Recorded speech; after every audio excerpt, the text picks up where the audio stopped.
With youth unemployment soaring in South Africa, company efforts to provide bursaries and training are critical. Well, Stanlib has been celebrating a rising star this week. Kganya Kgare barely passed matric. He certainly didn't gain an exemption.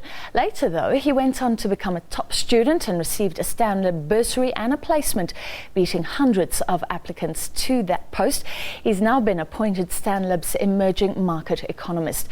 So how do you overcome those odds? Well, to discuss, Kganya joins us now, and it's great to have you with us. Let's start in matric. Apparently you didn't do very well. Were you just being lazy at the time, or do you believe you were hamstrung by things in your life at that point? Well, thank you, Francis. In all honesty, it had to do with not having a vision, not having goals, and not dreaming. So I just did not have a direction for my life. I didn't know where I wanted to be. And I was just sort of drifting along. And that reflected in my work ethic, and hence the matric marks I had. How did you turn it around? Well, it was through a number of circumstances. You know, I went through certain successes and failures. I had the opportunity to improve the situation, but I squandered all of it. And after getting opportunity after opportunity, I eventually woke up and thought this is actually time to turn around. And as I said, it's through having goals and having somewhere, having an objective to reach. Did you grow up, people thinking it's very important to get a job? Were people talking about how hard it was to get a job, things like that, or did that not feature in your thinking? No, it did feature. And one of the dreams that, one of the things that people thought I'd be is an engineer. But I just really wasn't interested, it just wasn't something for me. And beyond that, I just never thought beyond engineering. All I knew was I didn't want to be an engineer. And I just never thought beyond that and never worked towards anything else. So it sounds like there was an attitude change. If you were giving young people advice, if they really want to push things, is that where it starts, with your own attitude? Certainly. You have to have somewhere that you're aiming for. You have to know that what you're going to do, what is going to be your value add.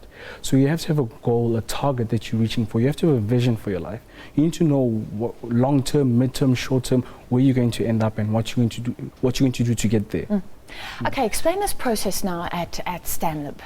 You received a bursary, you went through some training. Has it all been sweet and cozy and kumbaya, or has there been real testing?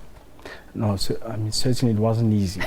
I went through the doors at Stanlib, and I said, guys, could you please fund me for varsity? I don't have enough with me to take me all the way to honors. And they looked at my marks and said, look, you need to improve your marks. So I was rejected the first time. And I think I was rejected the second time again. And I just kept on going back and improving my marks. And eventually, I think they saw the potential, and most importantly, they saw the passion that I had for the topic. And they said, okay, we'll take you in and we'll develop you. And you've been working with an economist that we like very much on the show, Kevin Links. Do you pick up a perspective from him, or are you able to play with your own ideas? Look, I'm given space to play around with my own ideas. However, I learn so much from him.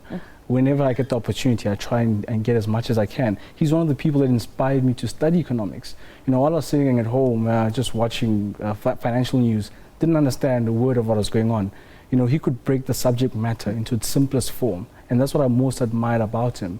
And that's, I think, the best thing I'm learning from him, to keep it as simple as possible. Well, I like this, because my next question is that a lot of people think economists sit on the fence. They say it could be this or that. We could use this model and get this outcome, or use this model and get that outcome. We in South Africa are facing real economic problems. Do you think the art or the science of economics has real answers? No, certainly. Through research and analysis, we see where the opportunities and the gaps are, and also where the challenges are. At the moment, right now, the South African economy is showing signs of slowing down and going sideways, and it looks like there's no light at the end of the tunnel. But through being an economist and seeing the other side of it, you're able to see the light at the end of the tunnel. Well, let's talk about the light, because in South Africa we've been downgraded, labour strife, inequality. If you had to look at it and diagnose our economy? What do you think is the number one issue we have to address? Well, right now, in the medium term, the one thing that can really bail this economy out in the current situation is the infrastructure. So we need to get that infrastructure spend going on. The policies are there, the plans are there. So the most important thing to get done is the implementation. So it's creating a conducive environment. My final question, and just more advice, because I heard of a young man the other day, a qualified engineer, just door after door slammed in his face, and there's so many people vying for so few jobs. So what would you say to young people out there who are perhaps struggling? Look, I'll give you this analogy. Mount Everest, it's cold, it's challenging, and it's steep, it's difficult. But then it's those who just carried on and persisted who got to the top. And even whilst they got to the top, it still wasn't summer, it was winter. So I'll just say that they must just keep going. Throughout my journey, I faced rejection at every door. Everywhere I went, I just faced rejection.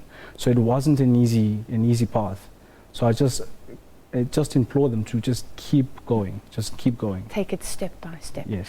Well, congratulations to you, and great to have you with us tonight. That was Kganya Kgare, Stanlib Emerging Market Economist.